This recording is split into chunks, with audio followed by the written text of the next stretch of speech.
4.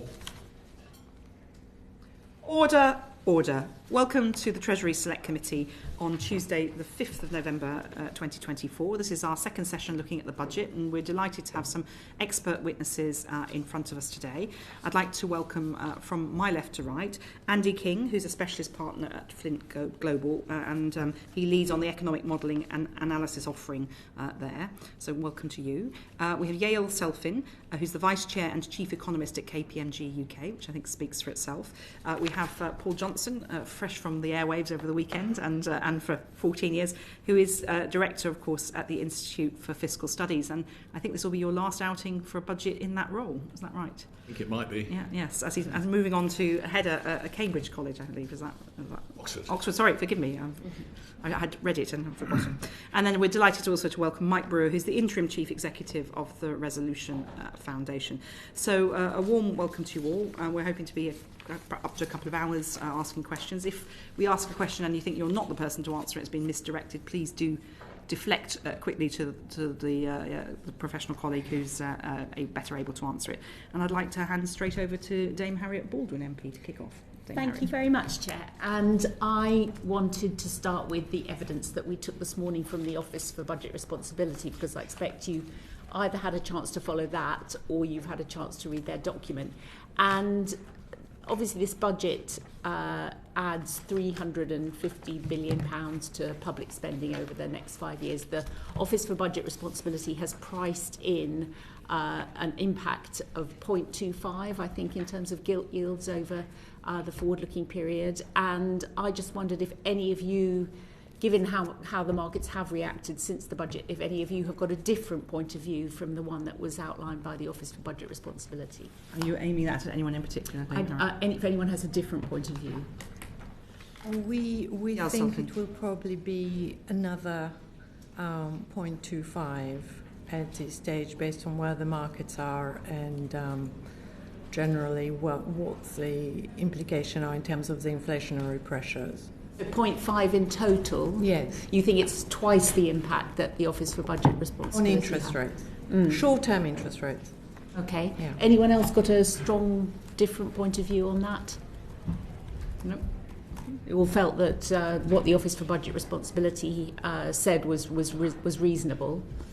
And in terms of the interaction with what the Bank of England is doing in quantitative tightening, does anyone have an opinion in terms of what the gilt market might react in terms of that overall level of sales this year and next year and for the next 5 years? Mr. King?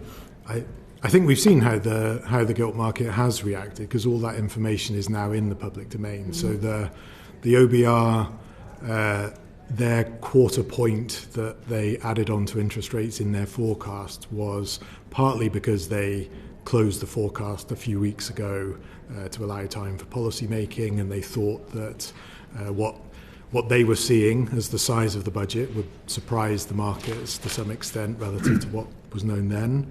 And then there was a modest further move after all the numbers were announced. I think we took that to mean that the borrowing for current spending, essentially there was 30 billion of borrowing, 20 for investment and 10 for current spending. It looked like that current spending bit might have been a surprise. Also the front-loadedness of it was something of a surprise. The quantitative tightening, I think, was largely known and priced in.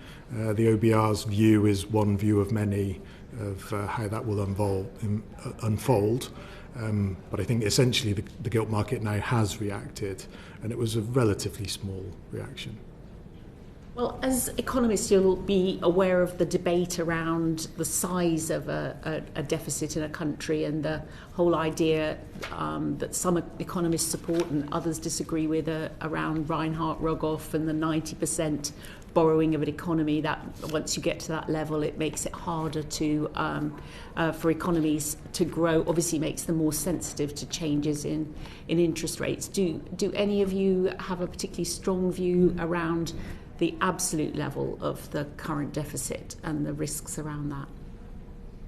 I don't think that there's a there's no number which is special or where you have a tipping point, at least not a number that we know of. I mean, one thing that we do know at the moment is that the scale of the outstanding debt, and indeed the way in which it's increasing, is one of the big constraints on policy making at the moment, because the OBR numbers, something like 3.5% of national income is going to go on simply servicing that debt each year for the next 5 years, more than £100 billion a year, which is why the government needs to run a primary surplus going forward to avoid debt spiralling ever upwards. So that is, I think, just evidence that, ignoring the sort of macroeconomic consequences, the fiscal consequences and the impact that it has on the potential for policy making are really quite substantial, particularly in a world where a lot of that is effectively very, very short-term interest rates because of the Bank of England holding so much of it, and where interest rates have risen, and where you're continuing to increase the outstanding level of the debt. So that's not a direct answer to your question, but it is an indication that we're already, in a sense, it's certainly an indication that the borrowing done so far has been very far from a free lunch, even if it's been important to do up till now. I mean, clearly a big chunk of that's associated with the financial crisis and a big chunk associated with COVID, but it's one reason why I think it is correct that there is a agreement, I think, across political lines that this debt, we ought to be on a path to, at worst, stabilisation and preferably falling over time. I'll leave that there for now, Chair. Chris Coglin, MP. Thank you. Just following on from Dame Baldwin, and thank you so much for coming in this afternoon.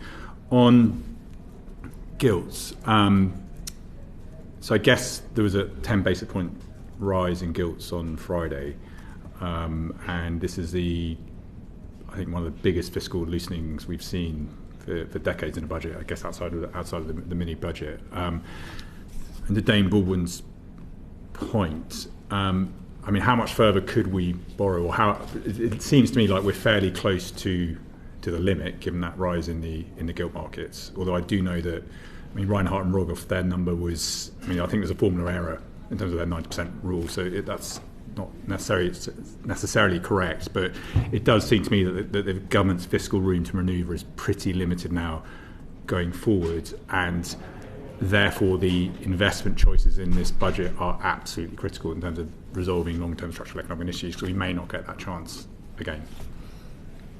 I guess for Yael probably would be the... Yael, Yael, do you think you'd just move into the microphone a bit more? Thank you. So I think one thing that is really important is to evaluate the amount that you borrow with what you're spending it on. If you're borrowing and that is going to generate much stronger growth, for example, in some ways it could pay for that. So that is one element of it. And then when you look at UK debt, whichever measure you're using, but generally compare that to the size of the economy and compare that to other countries, I'd say we're not an economy with the highest ratio, and not necessarily, and if you look at some of these economies, the cost or the premium is not necessarily that much higher. So I think it is a little bit mixed. It's very important.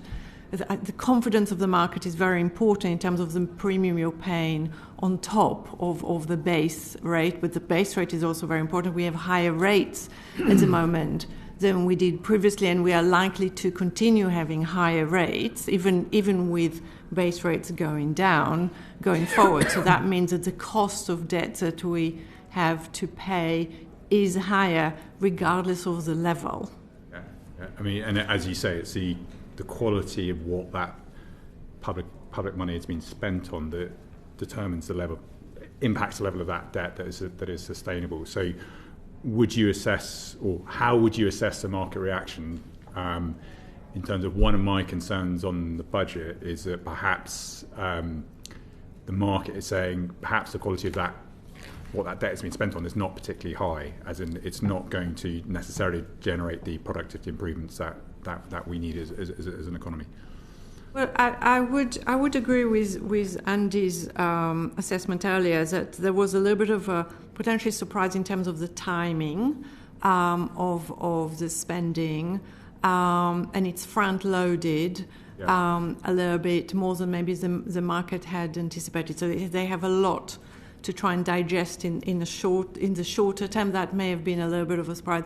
Generally, there's still quite a lot left for us to hear from Treasury and government in terms of how things will be spent, all the checks and balances around it. We haven't really had the details for that, and we haven't had the full spending plans as such on that investment. So I think markets will wait to some degree to hear more details before they react further.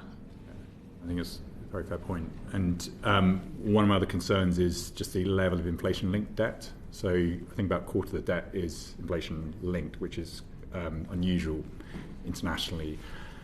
According to the OBR, 22 billion of our debt repayments are literally due to increases in inflation, I think, since March, which is, I think, about the same as the entire tax raised on the national insurance contribution. So it's highly material in terms of this budget. How worried should we be about the fact that so much government debt is inflation-linked?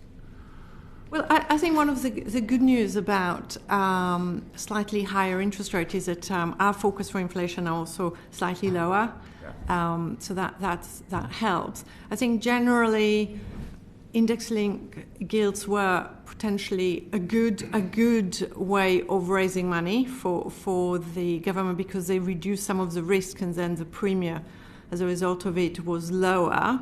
So I wouldn't necessarily think that this was a bad policy. As such, it's probably served well, but I'm sure Andy will know more on that.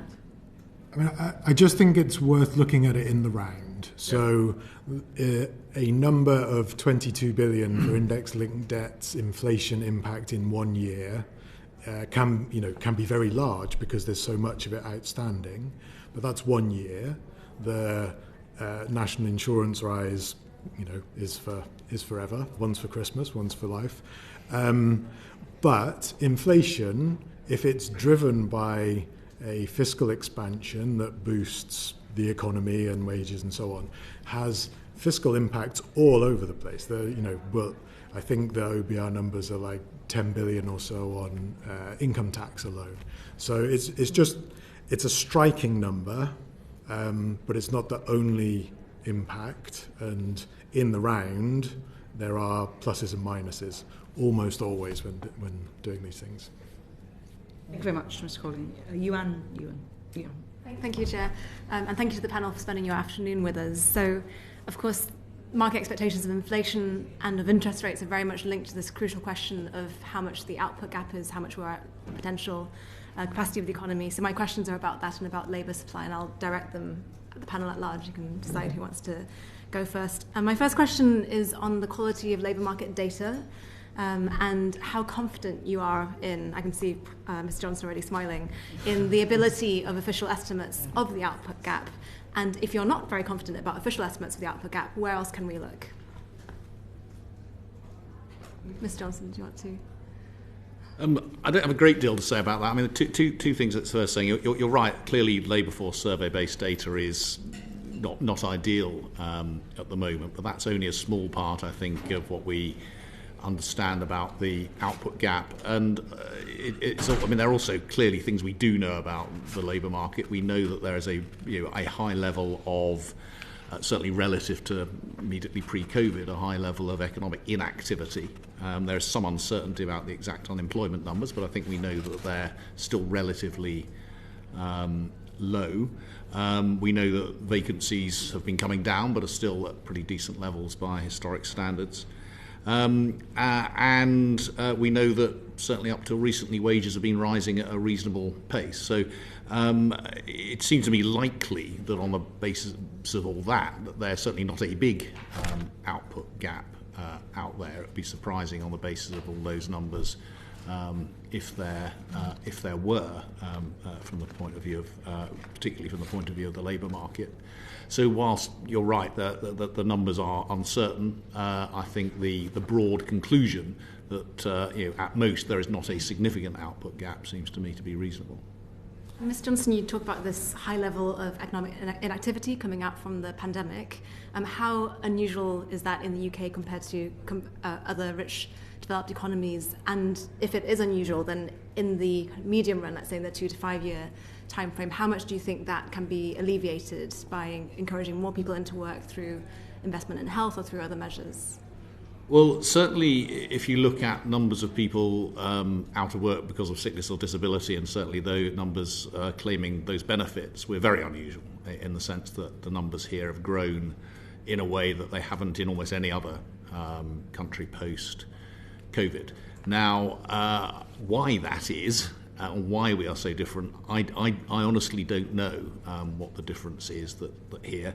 And I also, I'm afraid, don't know the answer to your other question, which is essentially what can we do about it, partly because we don't know why it's happening. We don't know whether this is related to, for example, waiting lists in the health service. I certainly haven't seen any convincing evidence that it is related to that, but that's not to say that the relationship isn't there. I mean, as you'll probably know, purely descriptively, this is happening across the country. Sort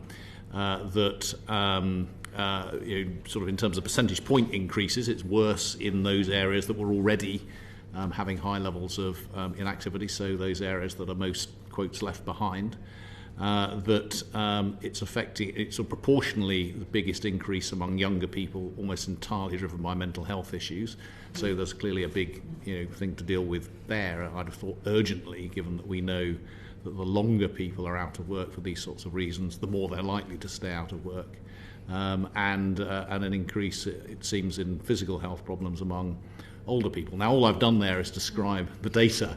I'm afraid I don't know what the underlying causes are, or indeed what we know about how to do anything about it, which I'm afraid is not a great answer, but it's the best I can do. I wonder if Mr. Brewer, if you might have anything to add to that, in particular how far the current government package goes towards addressing those questions of inactivity, and how much further you think the government could go in addressing those issues.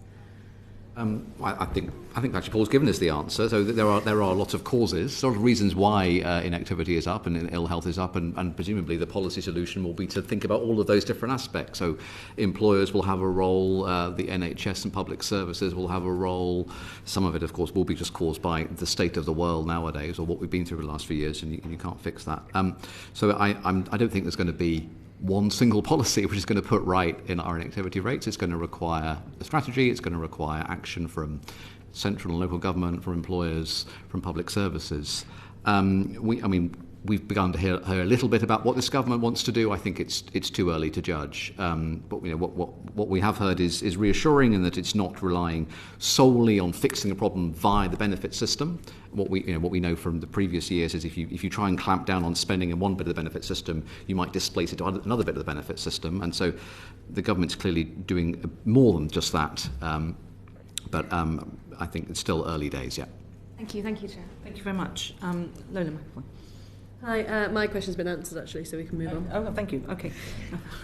It usually doesn't stop members asking questions, so I thought you... Plenty to come. Yeah, plenty exactly. To come. And then I'll turn to John Glenn MP. Mr. Glenn. Right, can we turn to public investment? And I want to ask some questions about the OBR and the modelling of that beyond sort of the immediate period. And I just really, perhaps I could start with Mr. King about the sort of the OBR's assessment to 10 and 50 years. And I wonder what you think about that. I mean, the core narrative of the government is that we're fixing the foundations, we're investing in the long term.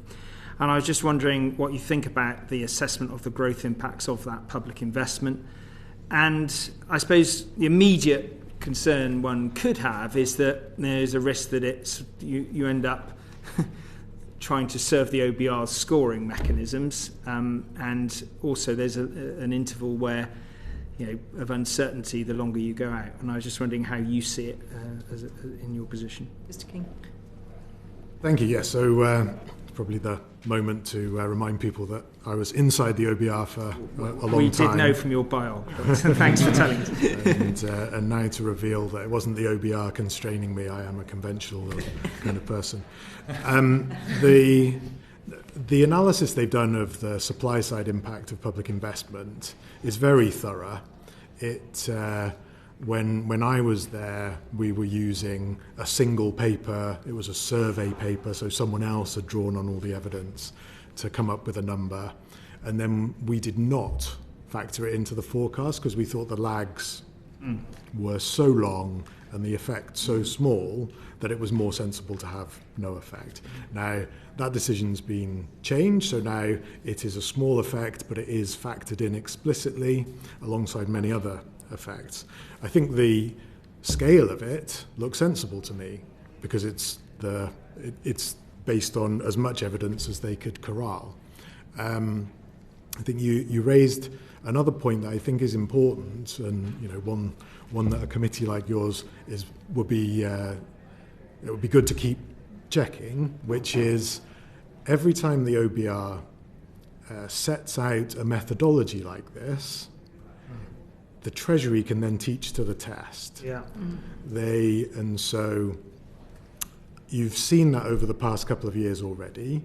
So there was an initial decision. So again, back in my day, personal tax measures, we used to take the view that roughly the income gain and the substitution incentive offset, and so they didn't have a supply side effect, they had a demand effect. Now they have a supply side effect in the OBR numbers because one effect slightly outweighs the other, and all of a sudden there's a raft of measures in that space because they score, and that kind of thing is dangerous. So what the OBR is doing, I think, is trying to make sure now they've opened the doors that they now have a methodology for lots of things, so that it's difficult to choose the one that's will only do policy where it scores, regardless of whether it's the right thing for the economy. So I think they're on that journey. I used to run the costings process, so the fiscal impact of measures. And behind that sits an enormous machine that checks old costings from previous budgets to see how they're doing, to update them. That's required for the supply side measures now. And again, that's starting. There's now an agreement to evaluate them. But I think it is a very important issue because, the Treasury is very adept at spotting what scores in the forecast because that will generate a reward for the ministers, and they'll be able to spend it. Do you think that by going back, having that modelling going back, that will catch any of the gaming? Yes, it should do. It's difficult because it's new and there's a lot of it, but you can already see that there was a certain amount of revising labour supply impacts from previous measures, particularly where it's not so much where the evidence changes on, it's not where the Professor Miles evidence of elasticities changes, it's where the Tom Joseph's evidence of is it being delivered on time changes, and they're looking at that systematically, and that's important. Mr. Glenn. Okay. Could I turn to Selfin and Mr. Brewer, looking at the OBR's assessment of the lags in terms of the effect of this public investment? One of the frustrations probably from the government's point of view is that they're making all this investment, but there is a lag before it can be accounted for. I mean, how do you think about the OBR's assessment of that? And of course it would feed into a narrative of, well, we've got to keep going to get the benefits, but I'm just wondering how you feel about the OBR's treatment of that investment and its effect. Sure. Maybe I'll start. I think some of it will depend on the nature of investment. So the OBR would have probably used an average. When you look at infrastructure investment, it's very, it would be obvious that you would want to have longer lags because it takes time to get things going. And also when you look at the context of a relatively full employment and very small output gap, that also adds to the difficulties in putting things in place quite quickly and getting the people to work on these projects. So overall, I would expect for the majority of the investment relatively long lags. Is that fair, though, given the emphasis that the new government have put into fixing the planning? I mean, you talk about the constraints in terms of maybe labour force or whatever, but in terms of the emphasis they've put on overruling constraints in terms of public opinion on where to build, the emphasis they've placed on removing those barriers. Isn't the OBR being a bit pessimistic given the prioritisation of the stated policy of the incoming government? I think it's a little bit early on to decide whether there'll be a major impact as a result of it, and I think some of the bottlenecks are not just there. If you look at the whole process of getting investment through, it's not just that bit. Okay. Brewer, would you like to say something? Yeah, it's important to remember that what the OBR said didn't really do the government any favours at all, did it? I mean, I think if the OBR there had been more optimistic, eyebrows would have been raised, particularly when we consider it was only thinking about the impact of the public investment and other budget measures on growth, not the government's wider ambitions, whether it be on planning or skills or trade or employment. I mean, all these things will get growth up, but the OBR is not yet. We don't yet have enough details from the government, and so the OBR has decided not yet to factor them into the forecast. But it's also important to remember that public investment covers a really wide range of spending, and the government is spending about a third of its investment fixing hospitals and schools and prisons, which are vitally needed, but probably don't do much to raise growth, and it's spending some on net zero, which will have a growth impact. If it had spent all of its investment on transport, we might have said, well, there's an even bigger impact there, but of course with a correspondingly larger delay. So there's a really wide range of stuff under public investment. I think the OBR have been reasonable in their reasonably cautious approach to growth. But it's not the final word, right? As the government says more about its growth strategy, I expect the OBR will respond to that, and it'll do that by revising up its trend rate of growth assumption. Okay. Can we talk a bit about the interaction between... Before we move on, I just wonder if Mr. McAvoy wants to come in. Sorry, thank you. Good afternoon. Do you think that the Chancellor has the right priority in terms of substantially increasing public investment financed by borrowing? Given that the UK ranks last amongst the G7 in terms of business investment, do you think it would have made more sense to focus on boosting business investment, or do you think the balance is right? And that's to all of you. So, Mr. Brewer, I'll go down the line. So what we saw in the budget was that about a third of the extra investment is going into public services, which is not going to be done by the private sector, so that was essential. We've got about 30% of it is going into net zero and carbon capture and stuff, which again I don't really think is particularly private sector related. And I think the government would argue that its approach to getting up business investment comes from the security and stability and a more sensible approach to economic policy in general. So stability and security is what businesses need, not necessarily budget measures. And of course we had its vows on corporation tax to keep that constant, to keep the investment allowance in place.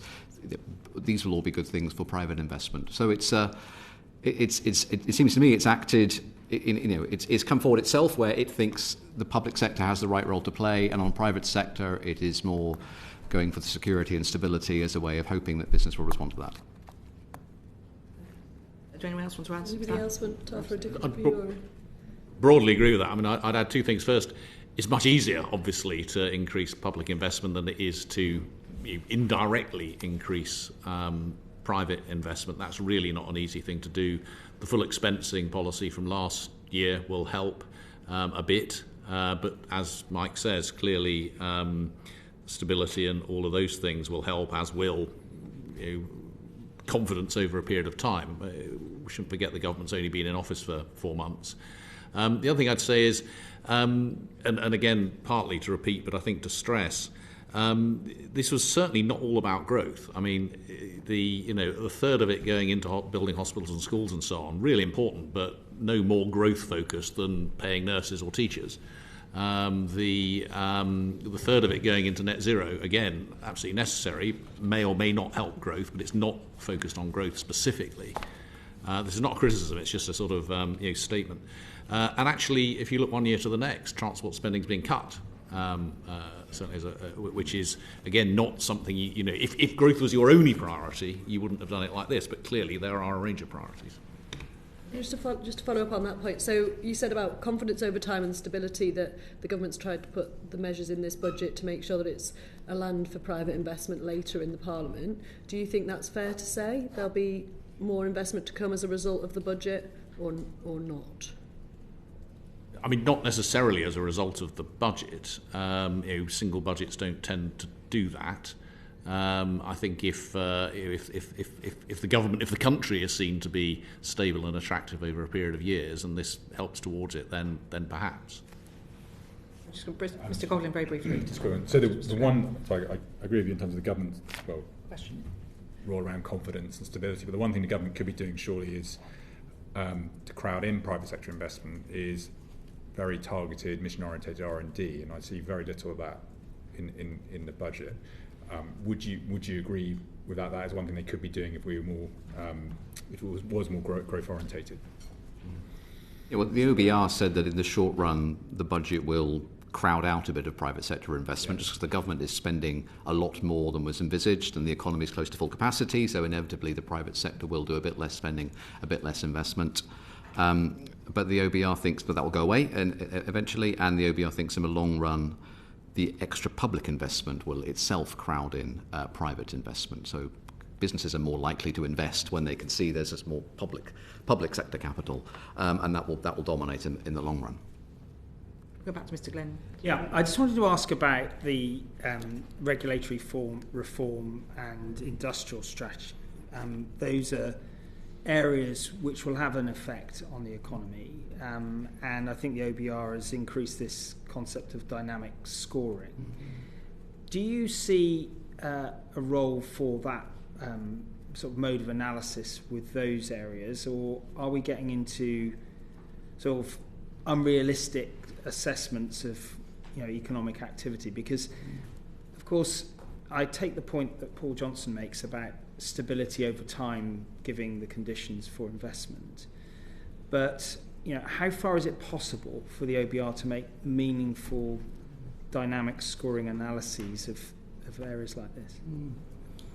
I mean, happy to hand over to Andy in a minute. It is very difficult. It's also it's very difficult to estimate what will be gained by doing certain activities. But there's an even more complicated conceptual question, which is how much of that was going to happen anyway. So the OBR's got an assumption about the trend rate of growth in productivity, and the productivity growth doesn't happen automatically. It happens because businesses and governments are doing things to make the economy more productive. So the real question is how much of what the government has currently announced would have happened anyway, or would have happened similarly under a different government, and nobody can know that. I don't know whether Andy wants to comment on how the OBR thinks about these issues. It's a very good point. It's one I always used to worry about, was essentially the baseline productivity assumption is some kind of historical average, which embodies the historical average of governments trying to get growth up.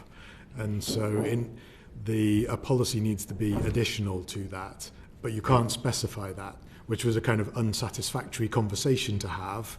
And for a long time, the way the OBR managed it was to say basically no to anything that wasn't huge, like indeed. So when I looked down the list of things that they have not yet taken on, the one that stands out as potentially boosting growth is planning reform, because we're not. The UK doesn't only perform badly in business investment; it performs badly in public investment, housing investment. And so there's lots of factors affecting each, but there's one factor that affects all, and that's the planning regime.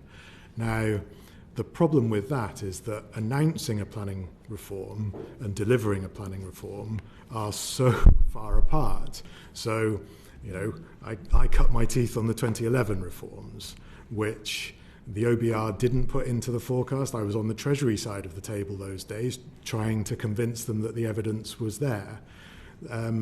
Those things between leaving the officials' table and actually happening with planning officers and local authorities, it emptied out, and there was no growth dividend. I think I've had a fair crack. Yeah. I think we can always come back. Lucy Rigby, MP.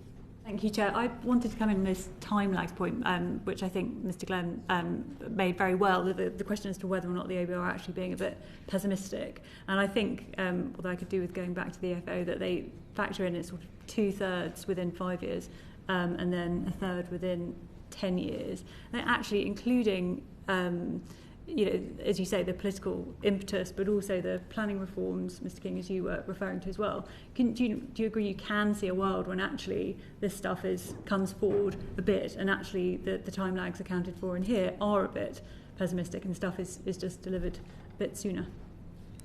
It's not impossible. It's project dependent, I assume, isn't it? It's project dependent. So what they're trying to do is determine when the economy benefits from that investment. So it's not in a sustained way. So it's not the spending on the investment, it's the road being open. I have to say, in all my time looking at these things, the vast majority of revisions to timetables are to push things out rather than to have them happen more quickly. So hopefully, but it's indeed. not. I wouldn't bet the house. I think I spent the last decade looking at sorry, thank you, Dr. Jeevan Sander MP. Yeah, thank you. I want to ask, to begin with the OBR and the potential output question. The OBR has basically made a judgment in this budget as things stand that the actionless government cannot influence output within potential output in the next 5 years. The underemployment rate is higher than before the financial crisis. We've seen other nations like the United States grow more quickly. In your opinion, I bear to the panel, is it plausible that the actionless government could increase potential output within 5 years? Question.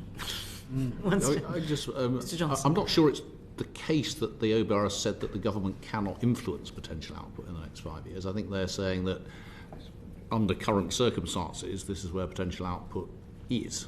I think that's a different thing. So if they were to find a way to significantly increase the employment rate of people who are currently claiming disability benefits, then that will be an increase to potential output. And I don't think there's anything in the documentation for the OBR saying that's impossible. I think what it implies is we haven't seen anything at the moment which suggests that that's happening. And I think this really comes back to the question that Ewan was asking earlier, which is, what could you do about it? To which my answer is I don't know. One of my colleagues may have a better answer than that. Lots of shaking his head, Mr. King. What about you? The other thing, I think the OBR has said that this budget, the public investment boosts potential output, but a substantial tax rise on employment will reduce potential output, and those things are broadly offsetting in year 5, and that they would turn positive by year 10. So I think rather than saying you can't affect potential output, they've said there are relatively small and offsetting effects. They might be bigger, but it's certainly true that there's a substantial tax rise on business and there is a substantial increase in public investment. Thank you. I want to move on to... Before I just want to bring Mr. Bobby Dean in for next, and then I'll come back to you. Yeah, just to quickly bottom out comment, I think actually you made, Paul Johnson, and following on from Yael's comments earlier. When we spoke to the OBR this morning, we talked about potentially getting those economically inactive people back into work and that having an impact. And their conclusion was that if we did manage to do that, any effect would be quite limited. Are you suggesting there could be some potential surprise upside to this, or would, even if all went well to maximum of government's expectations, the effect still be quite small on growth?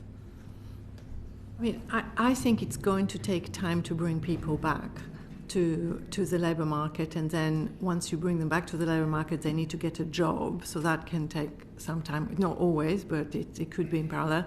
So I think it would be probably realistically a relatively lengthy process. Okay, and one of the other potential breaks is the skills that we need to deliver a lot of this infrastructure development. And it was interesting, I think it was Mr. Brewer was telling about the capacity, maybe it was Mr. King, forgive me, in the private sector and the public, they're fighting for the same people and a lot of this investment. Has anyone got anything to say about the skills deficit and whether, what degree that is a brake on growth? Mr. Brewer? I mean, it doesn't even need to be a deficit, can it? I mean, the more qualified, the more education the stock of workers have, then the more productive we're going to be, and the more we can produce. doesn't need to be deficit. Although it is the case that the fraction of employers reporting skills shortages is I think gone up in recent years. But of course, that doesn't mean that if the government were to immediately announce a well-funded skills program, that the OBR would leap into action and say that raises the output trend rate of growth in 5 years' time. Because firstly, there'll be a cost in the short run, and the payoff in the long lag run. and of course in those people coming in. So. It's clear from what the Chancellor did that she's not just thinking about how can I shift the numbers in year 5. She's thinking about how can I raise trend rate of growth over the next couple of decades, which is admirable. Thank you. Dr. Sander. Thank you very much. I want to move on now to the fiscal implication of the Bank of England's purchases. I appreciate this is quite a big and complicated topic, so do feel free to give thoughts rather than well sketched out answers at this point in time. Given the policy rate is now above the bond interest rate, the Bank of England is now losing money on the reserves that the Treasury has to cover. In our understanding, what I've seen estimates between 100 and 200 billion over the next 5 years the Treasury is going to have to pay out. Does that accord with your general understanding? I think those numbers are in the OBR document somewhere, aren't they? Mm-hmm. And it is somewhere between the two. And that's where it is. Okay. And do you see it representing a financial windfall to those sectors? So, for example, I think NatWest, Santander, Barclays and Lloyds have more than 9 billion on these reserves, with profits growing, almost doubling at some of these banks. Would you see this being windfall profits akin to what the oil and gas sector received after 2022 or in 2022? I'm not sure. I think that's quite a difficult question for the panel. I'm not. Do you want to rephrase it, Dr. Sander? Is this a concern to you in the sense that there is a huge fiscal transfer at the moment, given who's holding these bonds, or rather who's holding the reserves, etc., given the change in the base rates? Is that a concern to you, given the fiscal implication of that? I mean, I would probably just add 2 points. One is that when you agree, and I think that's probably what the Bank of England likely approach will be, when you agree a contract, when you have an agreement or arrangement for something, it's not easy to then renegotiate. When you redesign a quantitative easing or quantitative tightening program, you may rethink it, but as where we are now, I think it's not that easy to change. You've already have extra levies on the banking industry. You may decide to change those in one way or another. But they're probably two separate questions in that sense. In that sense, would you think it's more preferable to change banking levies than it would be? Because I know they've talked a lot about tiered reserves. I know there's discussion about this from think tanks here. I know the ECB has done something similar. Would you think a banking levy is more kind of desirable from that perspective rather than changing a reserve requirement that's done elsewhere in the world? I'm not part of the Bank of England, but my hypothesis would be that they would be reluctant to change a contract that is already made. Perhaps I'll bring Yael in on this point. Thank you, Chair. To the panel, of course, a number of countries have embarked on quantitative easing and are also unwinding. If you look at the UK's performance on that and what we plan to do, do you find that we're doing it in a particularly costly way, or are there better ways of doing it when we look at other countries' practices? I think the UK's way of doing it is particularly transparent in its fiscal implications. So essentially the costs that are appearing in year as the Treasury makes quarterly payments to the Bank of England, those costs will be borne everywhere somehow. In the US, I think the Federal Reserve is just booking a deferred asset, which means it will pay less to the Treasury at some point in the future rather than the Treasury paying it today. But overall, the impact should be, it affects the timing rather than the quantum. In the ECB, I think it's all lost in the national central banks. You need to be considerably cleverer than me to understand where it goes and what it does. But the fiscal implications are considerable. So it's natural to ask questions about whether it's the right way or the wrong, whether there are better ways of doing it. But the fiscal implications of paying 5% on reserves are, functionally similar to the fiscal implications of paying inflation on index-linked debt. there are fiscal implications of having debt at 100% of GDP in all sorts of different forms.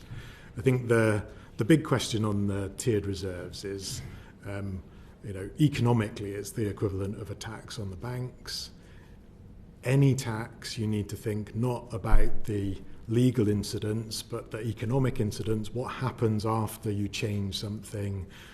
Is it depositors or borrowers or bank shareholders or bank staff, or where does that incidence lie? And so if one were wishing to offset that cost or reduce that cost somehow, it's all of those questions that need answers for a policymaker to make a choice. But it would be equivalent to making a choice about taxing. Yeah, forgive me, I think... Policy question, really. If I may quickly, Chair. I think that was the point I made, to forgive that. It is very complicated, I do appreciate that. But the economic incidence, I think, is the interesting question, because if it is a windfall, then in one sense the economic incidence doesn't fall upon consumers or individuals, right? The economic incidence will fall on the bank, whereas on the other side I think it might not. So if that was the case, then the economic incidence, we think, would be kind of a relative gain to the Treasury without being a relative loss to the public. Does that reasoning accord with your understanding? I think it's too soon to tell where the economic incidence is. Similar to the national insurance measures that were in the budget, it takes time for them to fully work through the system. What we've seen so far is probably day one of the adjustment. So yeah, I think we're very early days to see how this will bed in. Ms. Yang. Okay, in which case we'll move on to Mr. John Glenn, MP. Thank you, Chair. Mr. King, we need to come back to you about the black hole and leaning on your experience on the OBR. Do you think it was right to characterise it as a 22 billion black hole?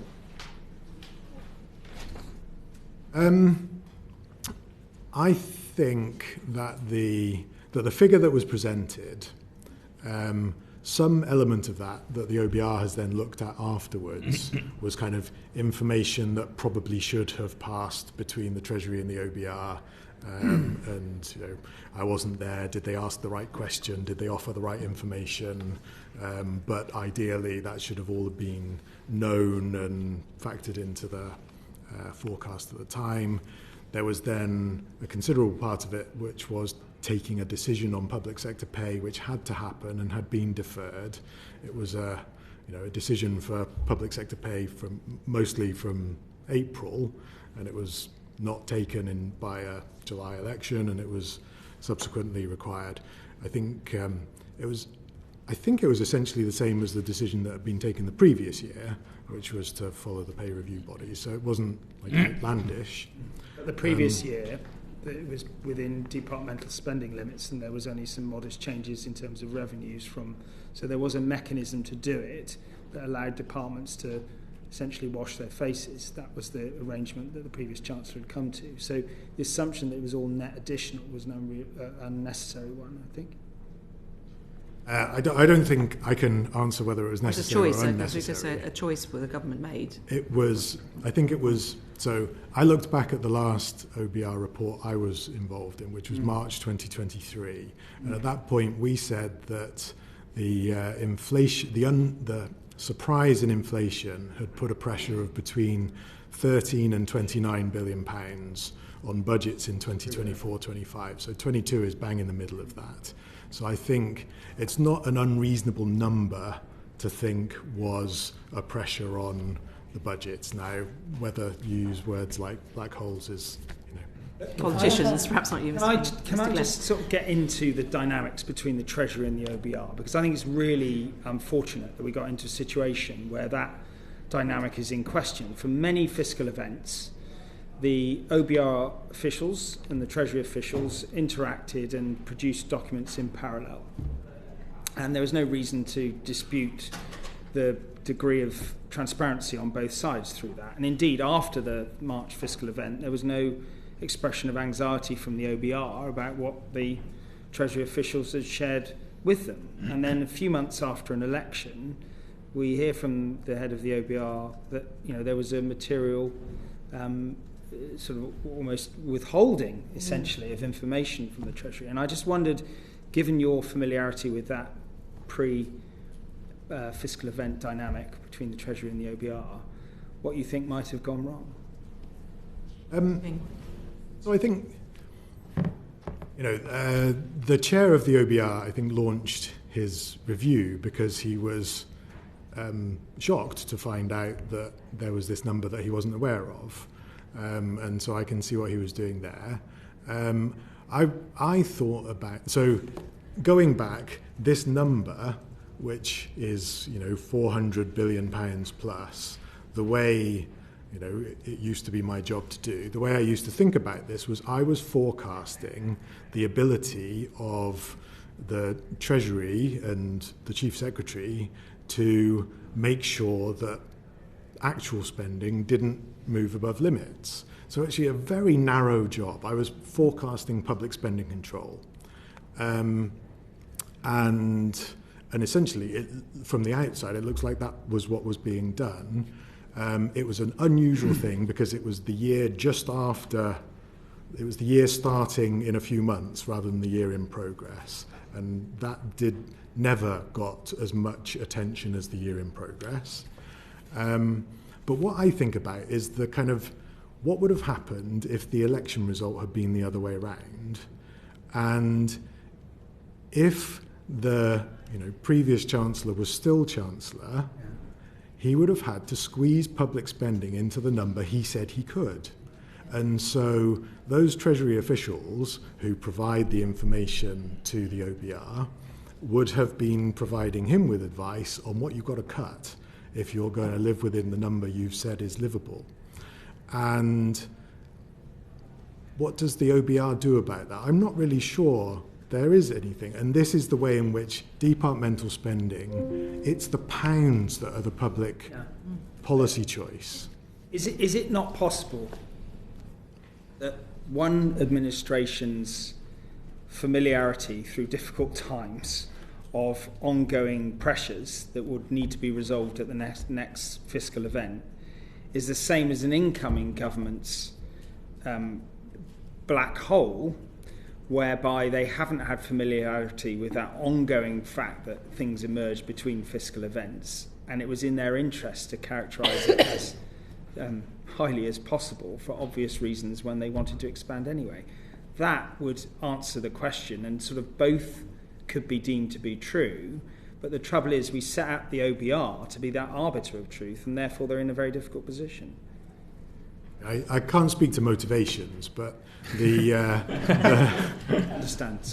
But the OBR document says, we should have known these things, but we can't say what would have happened to the forecast, because if we had known these things, we'd have had a bunch more conversations. That can actually be extended, can't it? If the previous government had still been in control of the purse strings today, how much would it have topped up those budgets, and how much would it have squeezed other things, and how much made different choices on productivity or whatever? Can I just finally finish the question then? What do you think could be done to improve this and avoid this from happening again? Because I don't think it's in the interests of the integrity of the process for it to carry on like this. I mean, I think the 10 recommendations they've made are all very sensible things to ensure that information flows more proactively if the OBR hasn't asked the very specific question about the pressure. Lots more information being closed down earlier. Departmental spending was often the thing that the OBR didn't know about as it was printing on Sunday night. You did on Tuesday night.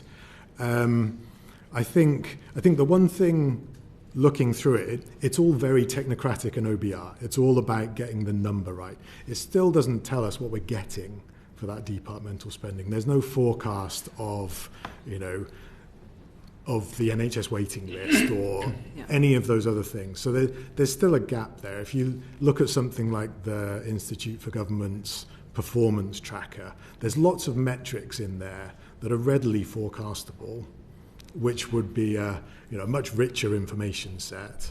Or you go back a long way to kind of public service agreements and those kind of things. So I think the 10 points is exactly what I would want in my old job, but whether it's what everyone needs to understand departmental spending, I'm not sure. It could add some glue into the process. The problem is once the review happens, there's going to be some changes. And do you think it will slow down future chancellors are going to have, as well as the 10 weeks that needed to happen anyway, there's going to be extra things built in. Do you think this will make making budgets a gluier, stickier process? Or will it actually necessarily so? No, okay. I think if this is not complicated relative to all the other things that are very complicated as well. Okay, that's helpful to know.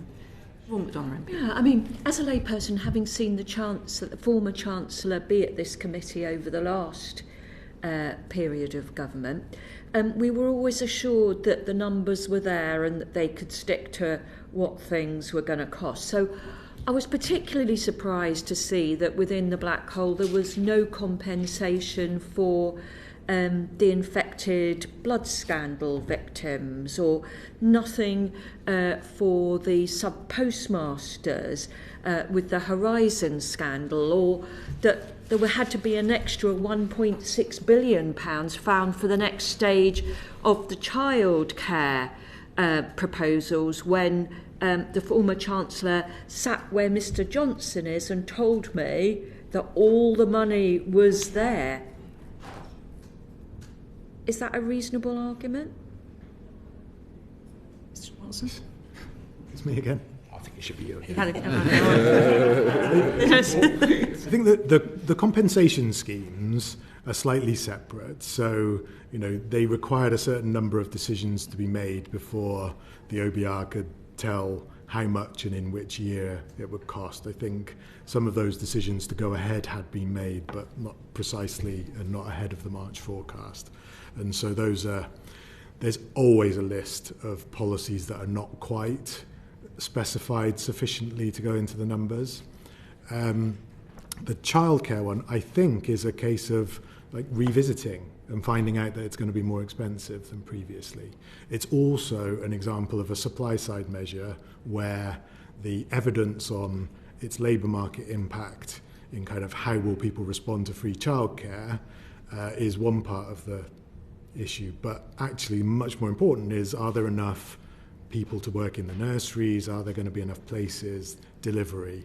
And I think it's the second time the cost has been topped up in order to deliver the policy that is designed to deliver a positive impact on the labour market. So I think there's a variety of things going on there.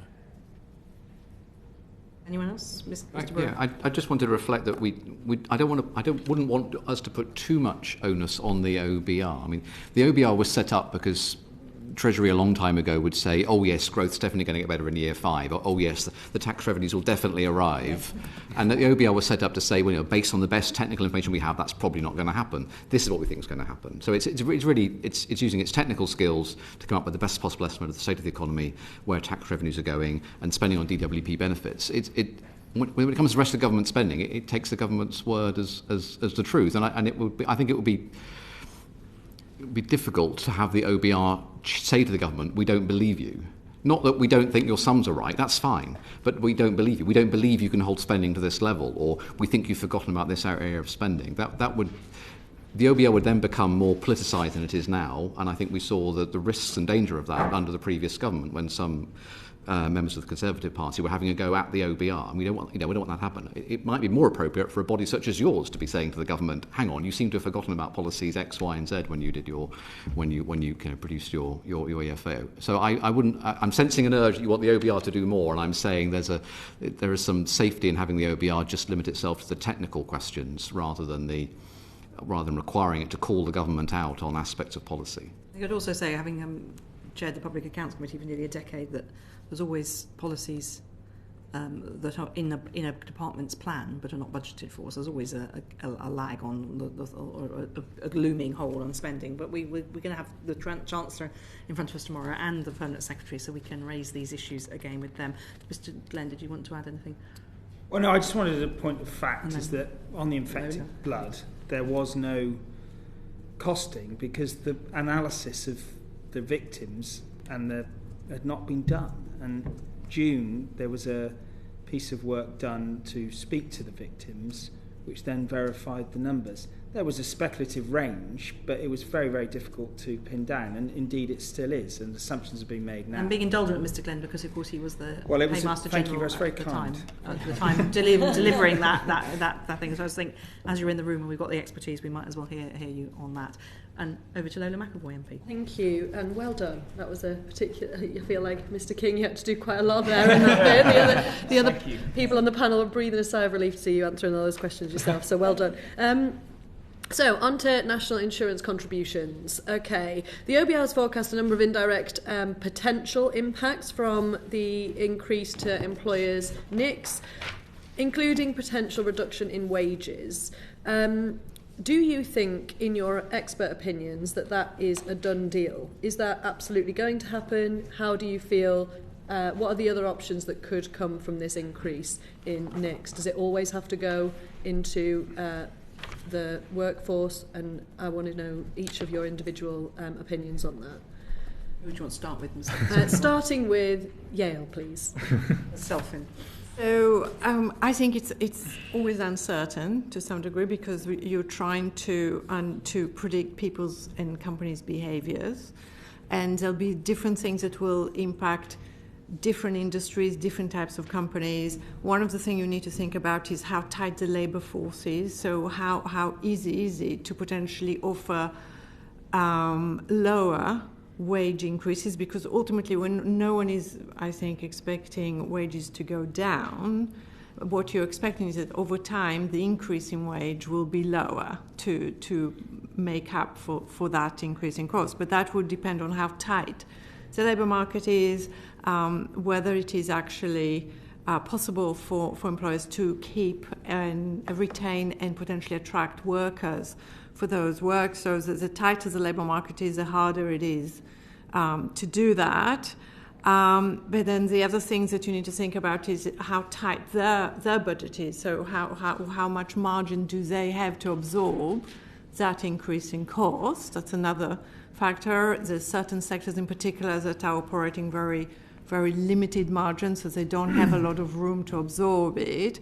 And then ultimately, the other assumption you need to think about is, can they increase prices to make up for it? And that would depend on how elastic the demand is and where we are on the demand. If it's a booming economy, potentially it's easier to increase prices. If the economy is not doing very well on the cycle, it's probably a little bit harder. But also, depending on the product, what it is, it's harder or easier to increase prices. In some industries, the prices are fixed for a very long time, and they can't actually pass on those costs.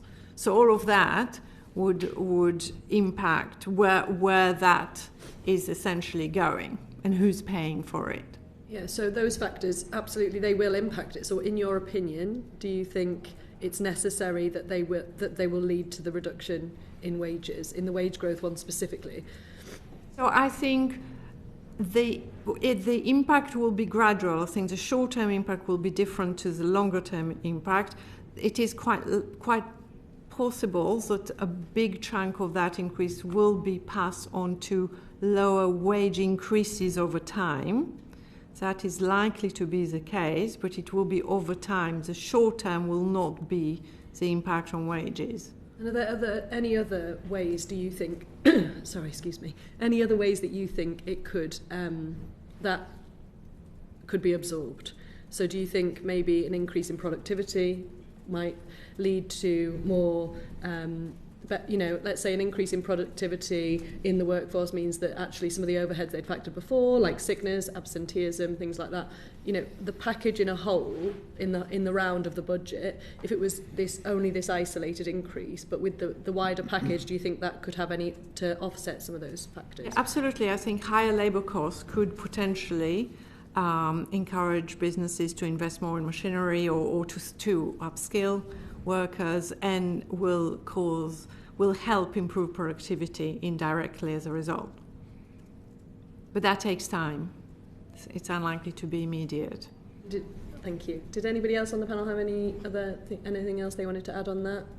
I think the only thing to add would be that the way in which national insurance has been increased, I mean, in general, obviously agree with that. I mean, clearly some of this is going to be passed through to wages, some could be passed through to prices and profits. I think it's reasonable for the OBR to think that wages will be the most affected.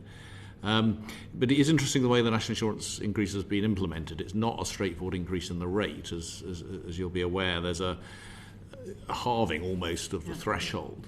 Now that will clearly make employing low-paid workers more expensive relative to paying higher-paid workers. And I don't know why the Treasury made that decision. I think there are a couple of possible reasons. I mean, one is that the national living wage will stop wages falling at that level, but that clearly increases whatever risk there is that there'll be an employment or hours effect. An employment or hours effect instead. Now, I don't know how significant that will be. And the other reason, I suspect, is that if you increase the rate further, if you layered it all on the rate, then you increase the wedge between employing someone or contracting with a self-employed worker. I mean, one of the economic effects of this is, again, further to increase that wedge and further to increase the incentive on companies to make use of self-employed contractors. So the way in which this is done may reduce that possibility and may reduce the wage impact at the bottom end, but if it's reducing the wage impact, then that flows through elsewhere, either in employment or in prices or profits, clearly. Thank you. Thank you, Ms. Bathwaite. Just a quick one from Bobby. Just quickly on that point about people potentially taking up self-employment. If that started becoming common across sort of relatively low-wage jobs, they have the potential to miss out on some of the new workers' rights that have been issued as well, right? Is that something that we should be keeping an eye on as a committee to make sure that people in relatively low-paid jobs are not suddenly popping up as self-employed across the economy and having fewer rights than they would have done before? Well, I think it's something to look out, across the piece, and the two obviously go in the same direction. The more employment rights, the more automatic enrolment, the more national living wage, and the more national insurance you layer onto these things. Each of those adds to the incentive to move into self-employment or indeed set up an independent company. Of course, the groups that are not affected by this include partners of professional services firms and others who are self-employed and therefore not impacted by the increase in national insurance contributions. So again, it's certainly not just by any means at the bottom end of the labour market. It's through the labour market you might look. And a few years ago, I remember the OBR getting really quite concerned about the numbers of people moving into self-employment and independent companies because of their concerns about the tax differentials and the other differentials. It'd be interesting to see an updated version of that. I don't know if they're planning that. And HMRC compliance could get very busy on that. So, just to go to my line of questioning. So, do you not envisage that there's any possibility, in your expert opinions, that these changes could also be offset by some of the investment in getting people back to work, having less sickness payments being made by employers, and seeing more customers having pounds in their pockets, spending? So an increase in wealth in the country might sort of work to sort of counteract some of those immediate costs. Do you think, is that a possibility? Or do you think it's a done... I suppose my question is, this OBR forecast says it's going to be a potential reduction in wages and employment. And I'm trying to explore whether you, as economists, see any other possible outcomes from that. Obviously, we've discussed productivity. Mitigations, yeah. Yeah, but I'm just interested in the other parts of the budget that might impact businesses' bottom line. Not from the national insurance change specifically, but the other wider things counteracting to make businesses, to make the economy better and more stable, and the cost of living going down, people being better off in general, that sort of thing. Johnson, do you want to give it a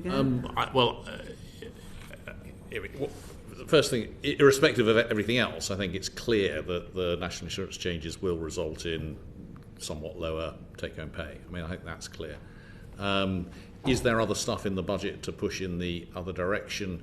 I mean, there is an initial fiscal loosening, so there's more money coming into the economy, which the OBR has scored as greater growth in the short run. But then they've offset that, obviously, in the long run, because they see higher interest rates and higher inflation, which goes in the other direction. So, who knows what will happen to the economy over the next 4 or 5 years, but clearly the national insurance change by itself will have that effect. It's also worth, of course, saying you need also to measure how well off people are by the quality of the public services that they're consuming, by the quality of the local authority, by the potholes. I mean, all of this goes into our well-being, and you should think about all of that. The government is clearly making a judgment that we as a nation and people as a whole will be better off as a result of this budget, because we want a decent health service and better education and all those sorts of things, and that offsets the fact that our take-home pay will almost certainly be lower. Anybody else? Well, yeah, as a think tank which exists to support the incomes of low to middle income households, some of the forecasts coming out of the OBR are difficult reading, aren't they? So we're still forecasting very poor income growth over the next Parliament and very poor real wage growth. I'm agreeing with Paul. Primarily that reflects that the budget saw a net tax rise, which the Chancellor thought is spending on improving public services, and presumably her judgment is that is what the nation needs, and as somebody who can see what is happening to indicators of satisfaction in public services, that seems a sensible, reasonable choice to make from my point of view. So reducing NHS waiting lists, preventing councils from going bust, improving schools, stopping prisoners being released, all seem worthwhile things to do with public funds. But the consequence is that there's not much going on in terms of wage growth and living standards growth in terms of pounds in your pocket over the next Parliament. But the government's solution to that is to do the stability we talked about, and is to do public investment. But the challenge they've got is that the payoff for that might not be in this Parliament coming up. Okay, we can ask the Chancellor about her choices tomorrow. Thank you very much. So we're back to Dr. Stevenson. Yeah, thank you. I want to start with modelling and national insurance contribution. Goes two effects, right? The other effect was obviously doubling the employer threshold from £5,000 to £10,000, so it takes the bottom half either paying the same or less. Do you guys have an estimate of how that impacts those on low pay? So I did the IFS. They did. I know in the presentation you gave, you pointed out you weren't able to include the effect in the modelling, but I'm not sure if I saw it elsewhere. So do you know how many, if you like, of those low paid workers are inside smaller firms that are actually exempted from the national insurance rise? Might be in the OBR document. I'm not aware of it, I'm afraid. I haven't seen it. So just to clarify, when we're talking about this having a huge impact on the low paid, you're not quite sure actually how many low paid there are, given a lot of them are in micro firms that won't have high national insurance payments. Is that correct? But you only have to look at the overall numbers to see that the pounds billions are very small on the one hand and very big on the other. But the pounds billions could be raised from the larger firms, not the smaller firms. What I'm trying to say is that, so I've seen your analysis, for example, saying that low-paid workers are going to be hit quite a lot by this. I'm saying a lot of those low-paid workers are working in smaller firms that will be exempted by the rise. Do you have any estimate of how much of those low-paid, because I think you have the incidence of 100%, is that correct? Well, no. I mean, on the chart that we showed, it's for a typical bigger firm. But you're right that micro firms are more likely to pay less well, but the large majority of low-paid people don't work in micro firms. It's important to get that sort of comparison right. I mean, the big retailers and hospitality firms and so on, they have the large majority of lower-paid people in them, even though micro firms are much more likely to have lower-paid people. I think it's fair to say there's always going to be gaming. There was certainly gaming on the threshold of the number of hours worked and national insurance contributions kicking in. Many people in Hackney supermarkets couldn't seem to get jobs over 16 hours a week at one point. So have you thought about how this will be gamed by employers? Have you done any thinking? Mike, Brewer, I guess that's probably umbrella companies was an issue before, wasn't it, with a £5,000 allowance. Yeah. So that will be worse now with a £10,000 allowance, and it was for that reason, amongst other reasons, that we were previously in favour of getting rid of the allowance altogether. On the other hand, the government has got rid of the £100,000 threshold, which was a worse than a cliff edge, wasn't it? So, which is good. I mean, if it hadn't got rid of that, then there would have been a serious disincentive for businesses to grow. So we don't have that anymore. But yes, there is a risk for umbrella companies. I think the OBR have factored that into their costing as well, so we can get a sense from that on what they're expecting.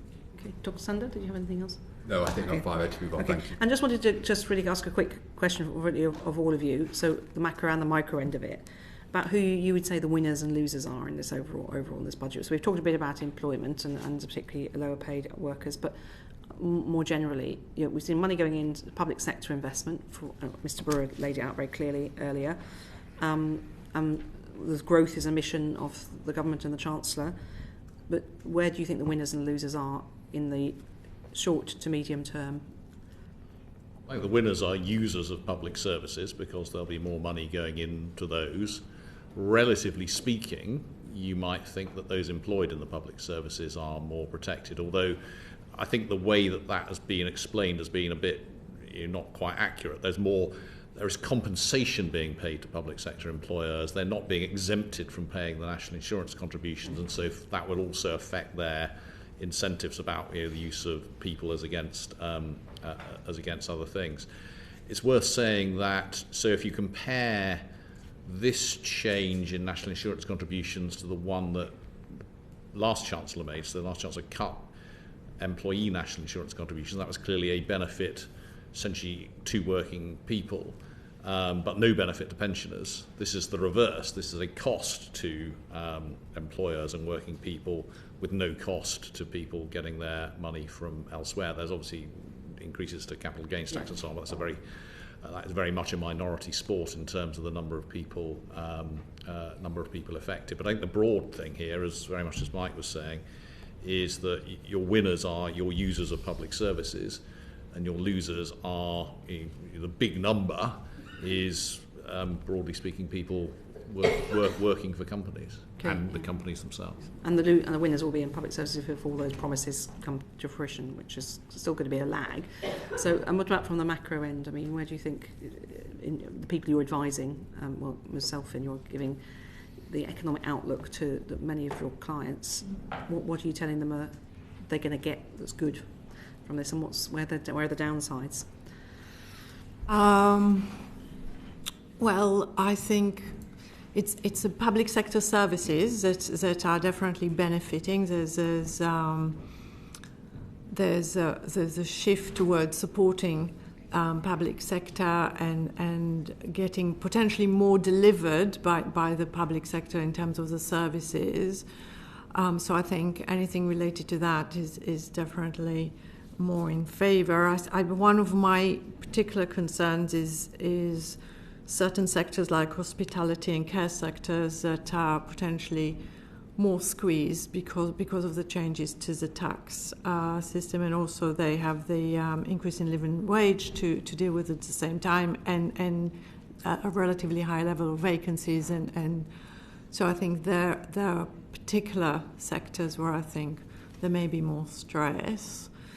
And then we've touched on private sector investment already. I'd say I'm not sure. I think maybe we do have a little bit more of certainty here. I think there's still more to come in terms of the industrial strategy and much more colour that businesses will probably want before you see a major increase in business investment. And I think there's other things that could have been done in terms of the incentives to try and bring business investment along with the public sector. And given what Mr. Johnson said about the public sector, the benefits potentially, how much does that factor in when you're talking to clients about whether they relocate or invest more in the UK? Or does it really not affect? Well, I think they should always locate in the UK, obviously. There's a lot of potential here, and it's a great country. But when it comes to, I think one of the things to bear in mind really when you talk to clients is that what's happening here is really one element of what they're looking at globally. There's quite a lot going on elsewhere, not just today in particular, but more generally, and they would compare the risk and rewards to what is offered elsewhere, as well as the uncertainties and the volatility. So that's always something we need to bear in mind. And I think relatively, we're in a relatively positive position at this stage. Okay, very quickly, because I know we need to move on to Ms. Rigby. Sorry. Yeah. So just following on from Dame Meg on the macro side of it, one thing my constituents are often very frustrated about is that there are hard choices out there, but one choice this government's chosen not to make is obviously not to be in the single market. Do you have an assessment of how much better this macro situation would be if we were in there right now? Can we answer briefly, because this is not really a budget question, but sure. As it's been asked, Ms. Selfin, do you want to just I'd just say if you look at business investment, and performance of business investment has been weak, and it could be that some of it is due to that decision, because it is a smaller market essentially as a result. But the other thing that is quite striking when you look at export performance post-COVID and compare it to other countries, UK performance has been relatively weak as well, and I think that is quite sensible to correlate to that. Okay, well, we'll leave that. We could have a long discussion about Brexit, but we're not here to do that today, so thank you very much. Lucy Rigby MP. Thank you, Chair. Now that Mr King's had a bit of a break, I wonder if I might ask Mr King about the debt metric, the new debt metric, and I'm curious to know as to whether or not you think it's a more appropriate measure than the prior debt metric, but perhaps you could also answer relative to public sector net worth as well. Sure. So I think the way I've always thought about this is that there is no one perfect metric, and if you look at one without looking at any others, you're likely to make mistakes or less good decisions. So public sector net financial liabilities, which the Treasury is trying to call net financial debt because of its unfortunate acronym, is a broader measure of the balance sheet, and that must be sensible in some ways, because public sector net debt is just debt minus cash, and it therefore gives you an incentive as a policymaker to sell non-cash assets to get the cash and reduce your debt. So a few years ago, student loans were being sold for less than their book value to get the cash. That's obviously not good use of taxpayers' money, and an accounting change stopped that happening. So it was a good example of where the accounting rules do drive the decisions. Now, public sector net financial liabilities, the new debt measure, nets off all financial assets, so loans and equity as well. It's actually the stock equivalent of our very familiar measure of the budget deficit, public sector net borrowing. Now, that measure is to some extent responsible for the existence of student loans, because student loans allowed public spending to essentially look like a loan. And those loans got bigger over time, and the repayment structure got more and more graduate tax-like. But as long as they're still attached to an individual, they are considered a loan and a repayment. So that's an example of where essentially this new metric, you've got a problem, you can't afford to answer it, you need an answer that's outside the boundary, a loan is that answer. So any measure will cause you to draw a line in the sand, and then there's an incentive to push things beyond the line so that they don't appear. So I think you can see in the OBR report, they're super alive to this, and they want to make sure that they're really on top of it. So even down to very kind of technical things that loans are scored at their face value in the statistics, but the OBR will forecast them having a certain degree of write-down so that they're forecast, so that it's not free to do public spending through loans. That's good. And the chair of the OBR is about as obsessed with public sector balance sheets as it's possible to be. So that's good. So now you've got some competition here. The difference between PSNFL and public sector net worth is obviously that measures real assets like roads and hospitals and schools. That is something that, in my mind, is incredibly important to measure, watch, understand, make sure you're improving. I don't think it works as a fiscal target, though. For one reason, it's the stock equivalent of the current budget balance, which we already have a target for. And if you balance the current budget, you will always have public sector net worth improving because of the arithmetic of debt dynamics. Public sector net worth puts no limit at all on how much net investment you can do. And I think that would be an unfortunate quality for essentially you have the current budget balance as your target that says you've got to have enough tax to pay for public services and welfare, etc. And you've got the balance sheet one to say you can't invest without limit. Mm-hmm. So I think they've landed on a nice combination, but I think it's really important that public sector debt is still monitored because ultimately they have to issue gilts, they have to be on top of that market as well. Mm-hmm. So essentially you need lots of measures to see the whole picture. Targeting 2 is fine, but don't ignore the others. That makes sense. And now I think, Chair, if I might, in relation to what you said, Mr. King, about net financial liabilities, presumably then you welcome the financial transaction control framework, which the government is proposing to lay over the top of that. Absolutely, absolutely. I mean, that's very sensible. It's sensible to have the NAO looking at loan valuation, have the OBR beef up its work there, have the Treasury do full spending control on loans. It will still, I mean, it's still a line in the sand when push comes to shove and there's no headroom left and there's something important that needs doing. The temptation to deliver it through loans will be huge. So, everyone will still have to be watching out. Yeah. Very interesting for the National Audit Office as well. Lola McAvoy. Again. So, on to health. Health received 22 billion in day-to-day spending for both this year and next. Do you think it's possible for the Department of Health to be able to find ways to spend this money efficiently? Any of you want to answer? Don't mind who.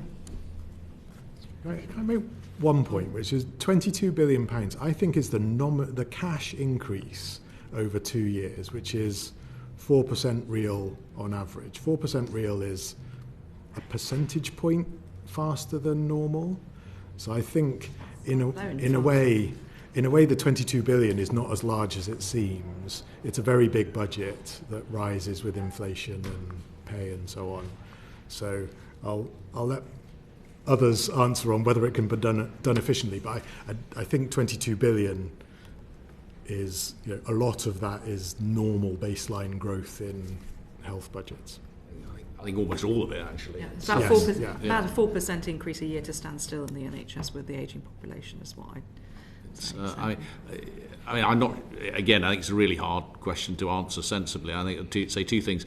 One is that the surprising thing about the increases this time round is the health service didn't get more than its fair share. It basically got the average increase for all other departments, which is almost unique because it nearly always gets more. I mean, it's a big number, but it's obviously off a very big baseline. Second point is clearly spending a lot of it's this year.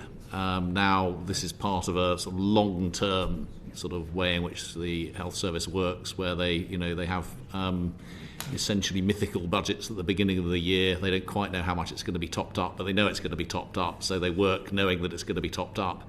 And if it weren't topped up, then it would all be horrible. This is not a good equilibrium to be in, but it's an equilibrium that we are in. I suppose the third thing to say is what really is going to matter here is how we can plan this over a slightly longer term, because surely this is the moment to get out of that horrible equilibrium. I mean, there's a big increase this year. I mean, I think there's a bigger increase this year than there is between last year and this than between this year and next, which is also pretty remarkable, given that means, and I don't know the internal workings of the NHS now. That may mean this is a reaction to some huge deficits that the Treasury can see coming down the road. Or it'll mean having to push a lot of money out of the door very quickly. And I suspect it's the huge deficits coming around the road, but I don't know the answer. I don't know. Anybody else? I was going to reject the premise of your question, really. I mean, I think what the government has said is that there are some public services which are performing very badly from this point of view of the public, and they need extra cash. And that might not be the time to say, are you going to spend the marginal pound as efficiently as you spend all your previous money? We're trying to stop crises from happening, aren't we? So I think it's, that should be our first thought. Now, when we've solved the crisis, we should definitely do all the things that Paul has talked about, which is perhaps give the NHS more stable budgeting, stop it going from like winter crisis to winter crisis to winter crisis, and get a sort of dose of realism in it. But I wouldn't use, you might not spend the next £10 billion efficiently, and use that as an excuse not to give the NHS any more money right now. Okay, and so would you say the consensus of the panel that it's not enough to stem some of the problems that we've got coming down the line, or would you like to see? Would you have liked to have seen a bigger increase for the NHS in this budget? Well, no basis on which to make that judgment. There's a policy question as well. Sorry, Chair. No, that's fine. Well, we're here to ask about policy too, but perhaps not these witnesses. That's okay. Are you done? Yeah, that's fine. Quick one from John Glenn before I go. Well, I just sort of clarify then. So, the additional money for the NHS is essentially in line with what it takes to stand still. And in your word, Mr. Brewer, it's it's sort of crisis management essentially. But what I'm not clear about then is from the budget's numbers, the implied uplift thereafter to do the sorts of things that you say are desirable in the sort of medium term. So if this budget hasn't dealt with that quantum, is it not the case then there is potential room for choices in subsequent budgets which imply further increases in taxes or further borrowing? I think many of us have noted that the increase in public spending is very front-loaded. So with the growth rate in the final few years of the forecast period being only slightly higher than the growth rate that Jeremy Hunt imagined, albeit from a higher level. And I think that will pose the government a challenge, particularly as the spending review is only a few months away. So the government can't go for the strategy and hope for good news or wait for the growth measures to influence the OBR's forecast and spend some of that revenue. They've got to make these tough decisions about the second half of the spending review in only a few months' time. So I think that's going to be a much tougher spending review that many ministers had hoped for. Yes, it must raise the possibility that these spending settlements get revised upwards, get changed. Now that might be because the economy grows faster than the OBR is currently predicting, so the government gets a windfall and it can devote some of that to public services, or it might be a kind of crisis, emergency tax rise, more money going in like we're seeing this year. Also, and inflation plays in as well. We heard from the OBR earlier, 0.3% increase in inflation would pretty much wipe out the headroom. Anyone, Mr. Johnson, smiling at that? I think you might have said this as well. Yeah, I mean, I think there's a very little headroom against the fiscal targets. 1.3%, even off a higher baseline, 1.3% a year across the departments is incredibly tight and would actually mean some cuts on current budgets. And frankly, I'd be very surprised if that's where we end up. Because at this point in the process, it's quite easy to say to your cabinet colleagues, it's 1.3%, but I'm not distributing it. When it comes to distributing it, some of you, are going to get cut budgets. Is that real? I mean, this is one of the OBR's problems. They have to accept that. Is that actually the most likely outcome? I don't think it is. Well, we go over to Bobby Dean, MP. Yeah, I mean, that links a little bit to my next question, which is, Mr. Johnson, you did say that the winners from this budget might be users of public service, but would it be more accurate to say users of the health service and potentially education system? Because if you're looking at the future budgets, potentially things like the Environment Agency, or if you're a rail passenger, or if you're waiting on a court case, it seems like those budgets over the forecast period might end up being squeezed, and we might not see the turnaround in those public services in the way that maybe the public might have hoped for. Is that a fair description for some of those other departments, that we're not going to see the big turnaround that we might see potentially in the NHS? Well, if you look in the years where the money's been allocated, as I say, it's really quite unusual to see local government and justice up at the top. I don't think I've ever seen that before. And health sort of bang in the middle. So I think the government is reacting to those areas where it knows that there are the most immediate and severe crises at the moment. But I think, exactly as you said, I think that's why it's unlikely that when it comes to allocating next time round, it's going to be really hard to keep within that 1.3%. Who knows how that will actually end up being allocated? But my guess is it'll be topped up. And one of my colleagues has done this fantastic chart in any case, showing if you look back at every 3-year spending review in the past, the last year is always topped up. Yeah. And that's actually just what's happened this time round in a sense. My guess is the previous government would have ended up having to do some of that. So, I would lay money on these numbers being topped up. Fiscal fictions, as we dub them here. I refer to my predecessor. Mr. Dean, done? Yeah. Okay, thank you. So we move on to some of the interesting issues around taxes on assets. And again, I just want to ask the question, first of all, about who you think the winners and losers are. There's been, and I ask this because depending which bit of the media you read, it's quite wide opinions on who's wounded, badly affected, hit terribly, fleeced. I use different words for different things, and I figure that this particular panel might be able to shine more light than heat onto the issue. So perhaps I'll first start with Mr. Brewer and work down. Who do you think, in the terms of the taxes on assets? We're talking about. Well, I won't go through them all. You know what they are. Who do you think the winners and losers are? Well, there aren't too many winners, are there? Unless you want to count the rest of us. And obviously, what the government's trying to do, in some senses, is close the gap between the way we tax earnings and the way we tax other forms of income, which might cause unhelpful distortion. So the extent to which he has closed those, that is a gain for the rest of us. But no, largely we saw a series of measures.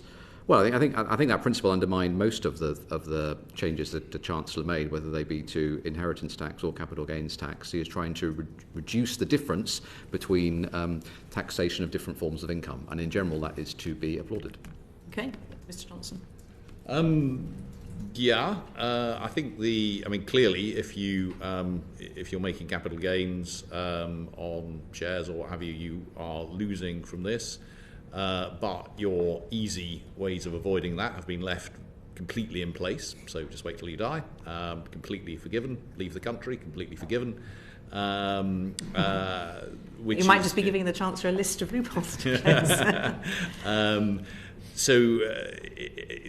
From our point of view, the capital gains tax reforms, arguably in the right direction, because, as Mike says, they level up rates, but no attempt to change the base. So no attempt to provide any allowances for inflation, for example, or for normal returns. So that was really quite disappointing. Now, I do hope the Chancellor comes back to do reform, but it's really problematic if you get the level of speculation before a budget that we had this time round, and then you repeat that next time round and possibly the time round after that. Because I think I've got every sympathy with leaving the budget for a little while after the election.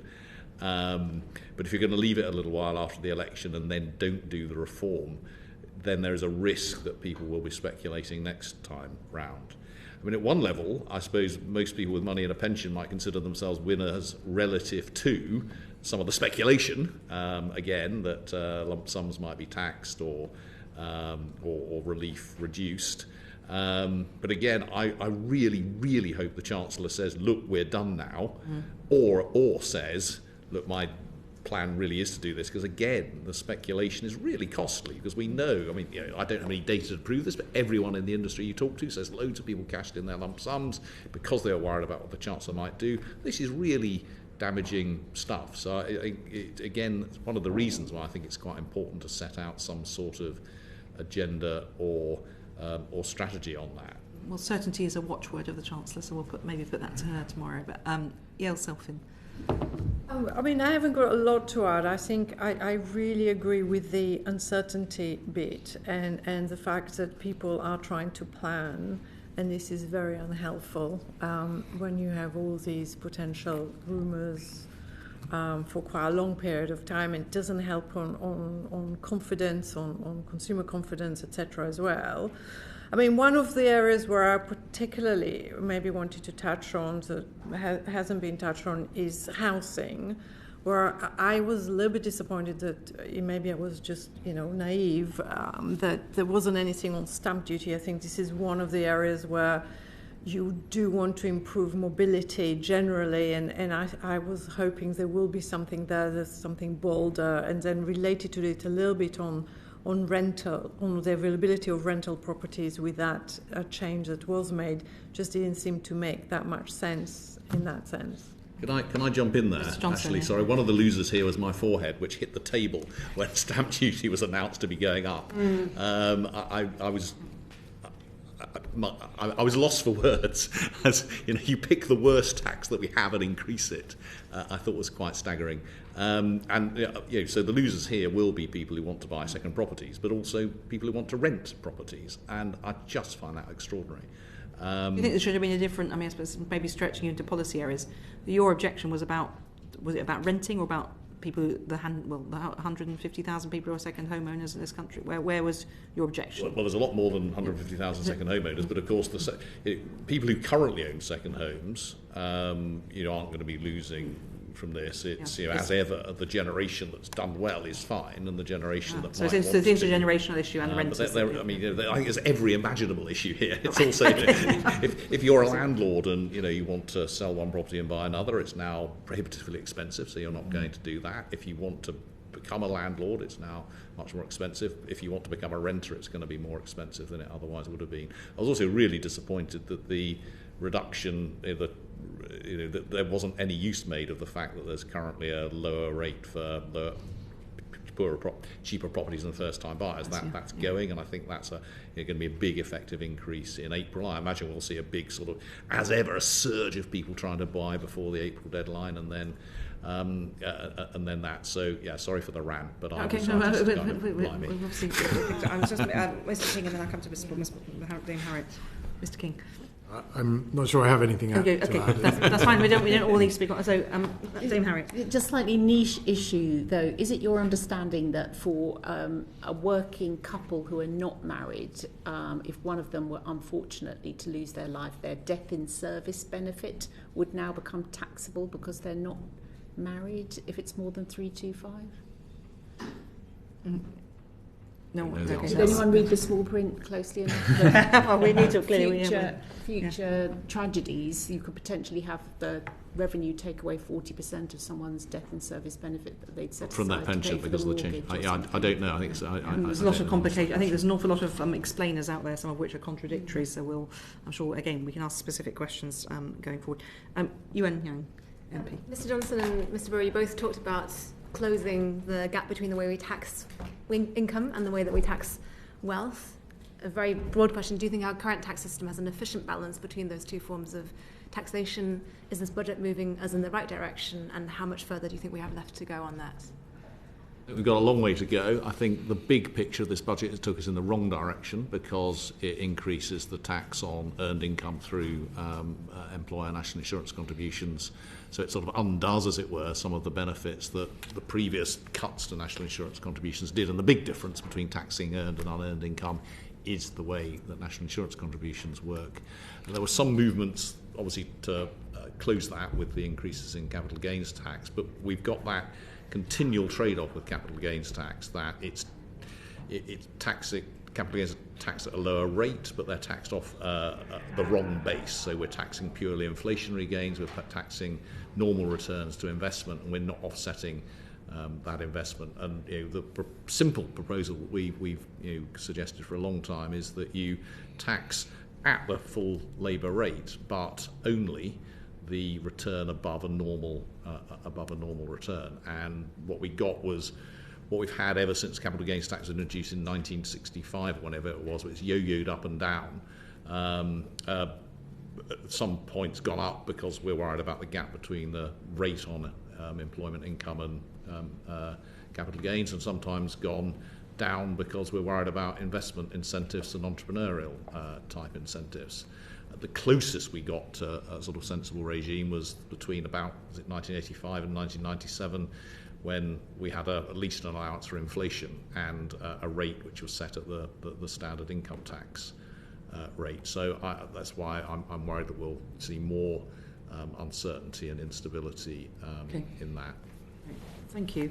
John Glenn, MP. Yeah, two quick questions, one macro, one micro. If you look at the retention of the corporation tax level, and the combination with the employee NICs, and you look at the overall effect of the 5 billion of the Employment Rights Act, or bill, and you look at the effect on the national living wage, the assertion is made by some that this makes the UK look very highly taxed, and I just wonder what reflections you have on that. You said earlier there's lots of positives, which I agree with about the UK, but wonder what you think about that overall. And the second... That's to Selfin. Yes. Do you want to answer on that first, please? I can start with that. I mean, if you look at the tax burden, it has risen to over 38%. It puts us ahead of quite a lot of Western economies, but below some countries like Scandinavia, France and Germany, and so I think we are kind of in the middle. But one of the things that we've all discussed today is what do you get for it? So quite a lot of these countries, they have a higher level of service in return, and you need to spend less of your income to pay for those. So I think it's a little bit mixed in that sense, but we're obviously going in that direction with the government trying to also improve the services that you receive in return. Okay, and then if I could, on the micro side, one of the controversial changes has been the agricultural property relief, which it's been said that 73% of estates will be exempt from it. Has there been any assessment made of the sort of behavioural impact and the effect that would have in terms of the obligation to sell, notwithstanding the fact that clearly you can aggregate personal allowances with the 1 million, you can get to a higher number, but the allegation is that there are quite small farms that are asset rich but don't have the liquidity on very small margins, and therefore they have to sell acreage. Is there a danger here that we have a desk-based economist look at this rather than an actual behavioural reality in rural England that will be much worse?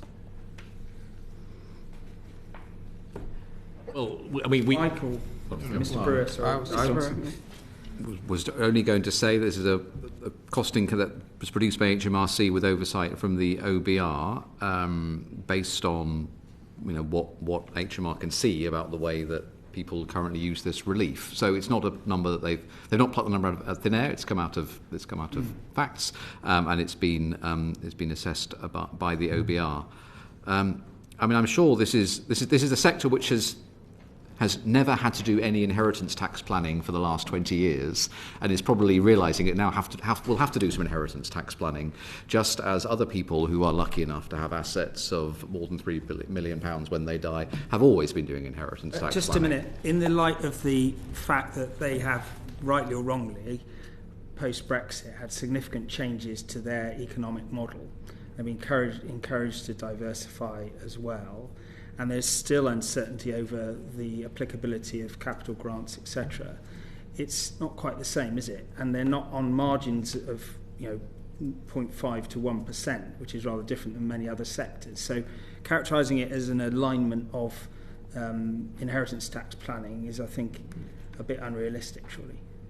Well, it's still a sector which, because of the agricultural property relief, they'll still be taxed at a lower rate than any other forms of assets. And I think that the cost of the exchequer is about £1 billion a year. So if you compare what the relief's currently costing us, and then you sort of take away what the government's raised from its changes, you've still got about £1 billion a year going in relief to this sector. I mean, I've heard many of the arguments against this measure, and they seem to be good arguments not having inheritance tax at all, and that is a principled position to take. But as it is, successive governments have decided that we should have inheritance tax. It's been just linked to food supply and food security, which is national security, a stated objective of the government's policy. I think that's where the concern is. Okay. Mr. Warmwood, MP. Yeah, doesn't Mr. Johnson have something to say about this? I know what he thinks. He said any questions. I so enjoyed hearing him about this. I just wonder if for our entertainment he could tell us as well. Mr. Johnson. Well, I essentially agree with with what Mike said. I mean, look, I think it's just a really good example of how hard it is to make changes to the system where one group of people, one relatively small group of people, have a carve out, have a better treatment than everyone else, and then you try and take it away. Quite understandably, they complain, and they complain very vociferously. I think the one lesson that the Chancellor should take from this is don't give tax carve-outs to anybody else because it's really hard to take away. That would be good luck with that one with Chancellors in the years to come. But in this particular instance, we can see how many people use how much agricultural relief. It is a relatively small number, and the big costs are for very, very big, valuable farms, and that's obviously what's being aimed at here. But as Mike says, still with much more generous treatment than anyone else gets. And dare I say, Chair, as we both share an Irish background, we know exactly what it's like when anybody takes on the farmers. Indeed. I know exactly what it costs to rear a sheep. When Chancellor Jeremy Hunt came before the Treasury Committee in November 2022, he said that the Treasury did not have any estimate of how much money would be raised by abolishing non-dom status.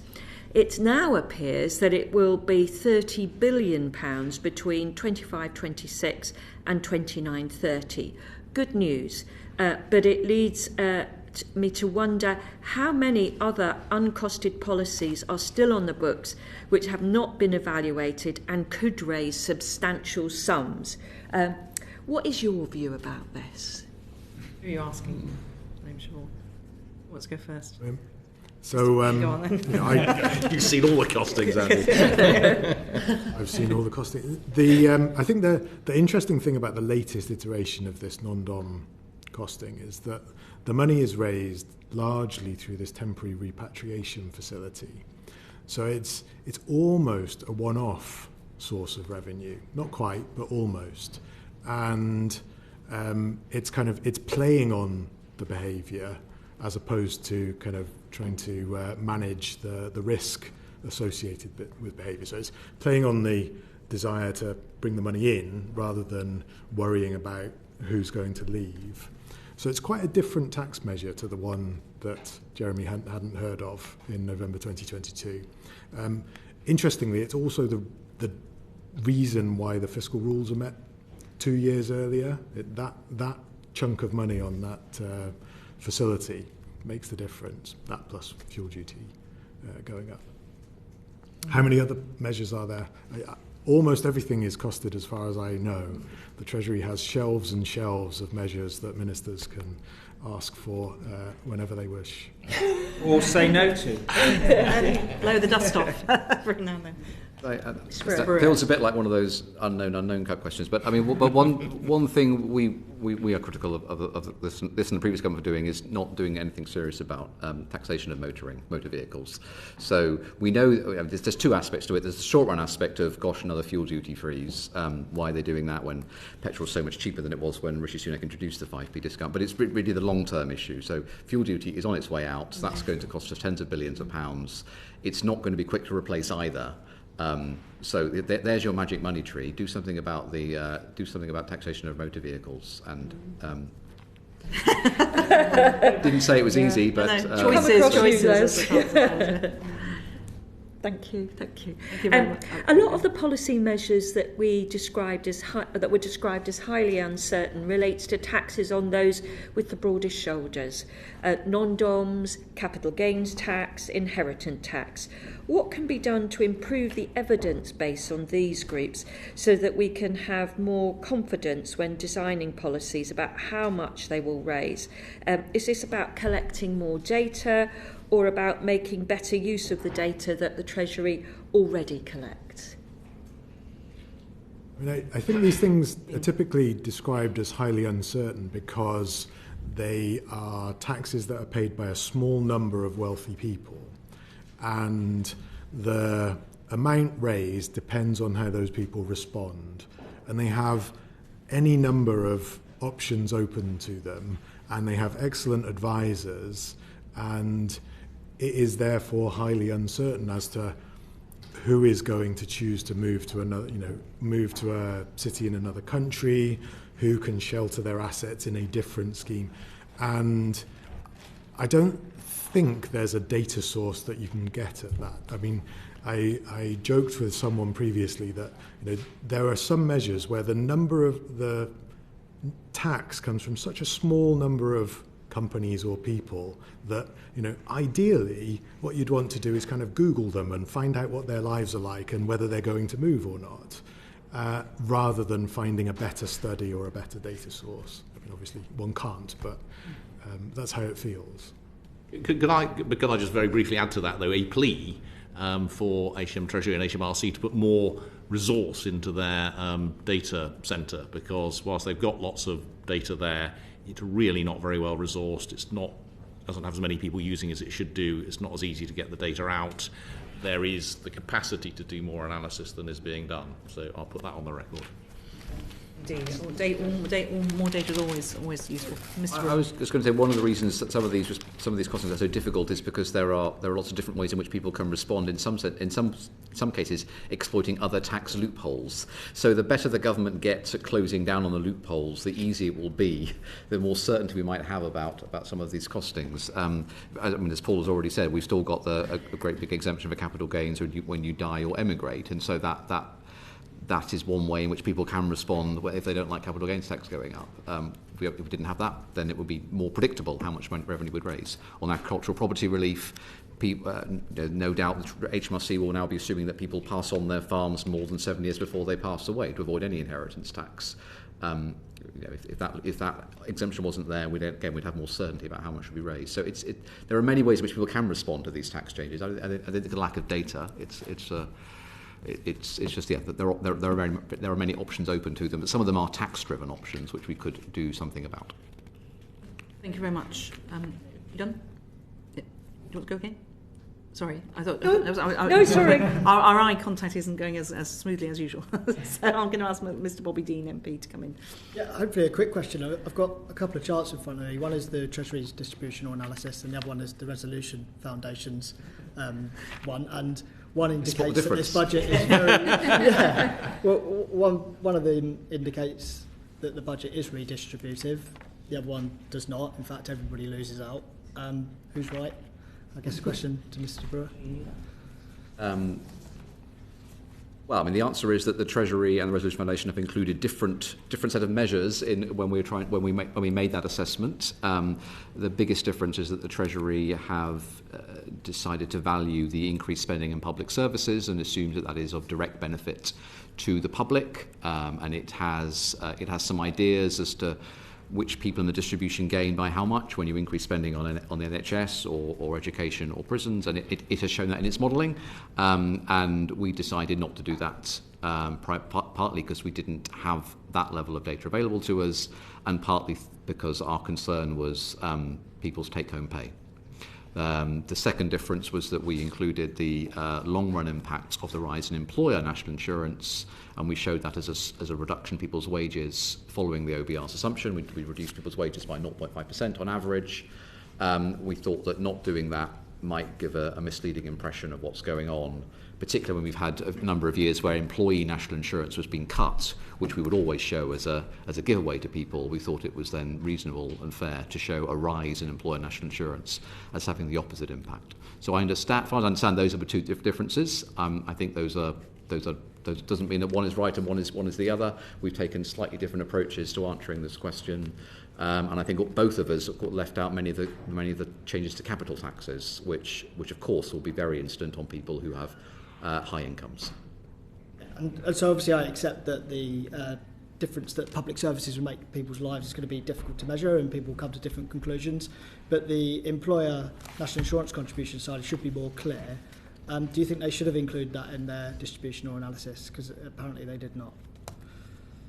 I mean, I didn't think it was sustainable for us to present analysis that did not include employer national insurance. So if only as an annex or a supplementary. So and particularly when over the last few years we've discussed the incidence of employer national insurance quite a lot in the public finances. First when Rishi Sunak announced the health and social care levy, and then in the document last week, it's very clear that the OBR think that the in the medium run it's going to be passed through into lower wages.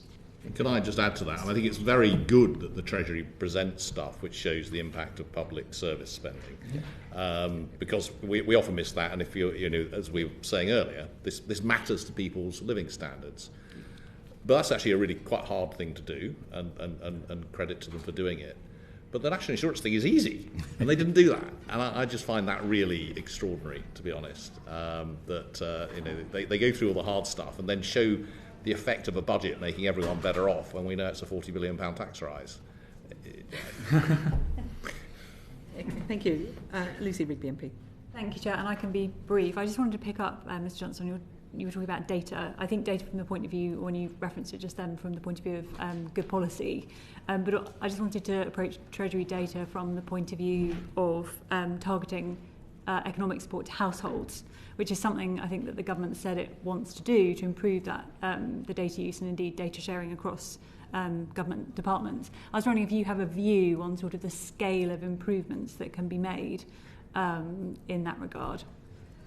To data sharing, to the use of the better use of data and indeed of data sharing to enable that targeted support to households. I mean, particularly in times of crisis, for example. Well, I mean, there's certainly. I mean, the times of crisis point is a really good one, because we saw this so clearly during the energy price crisis, when the only option that government appeared to have was to give a lot of money to absolutely everybody, which was wholly untargeted. And I think the reason is that they didn't have the kind of data that you're describing.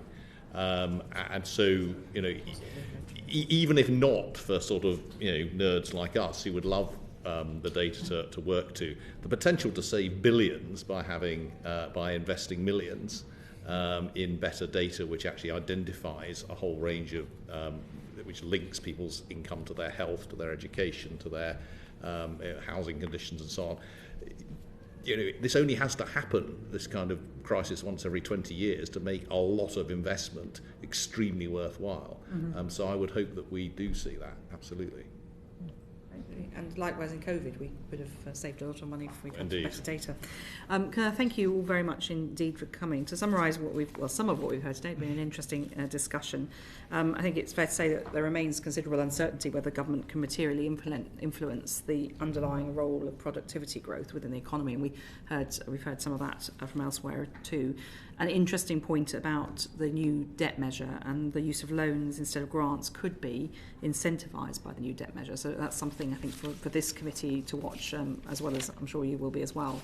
And we heard perhaps, I suppose one could say the blindingly obvious, but the budget has targeted improving public services rather than improving household incomes or living standards. And that's the choice the Chancellor will tell us tomorrow that she's made. But we will be having the Chancellor in front of us tomorrow. So can I thank Andy King, Yael, Selfin, Paul Johnson and Mike Brewer for their time today, for really contributing to our thinking as we approach the end of our budget scrutiny tomorrow with the Chancellor of the Exchequer. Thank you very much indeed. Order. Thank you. Order.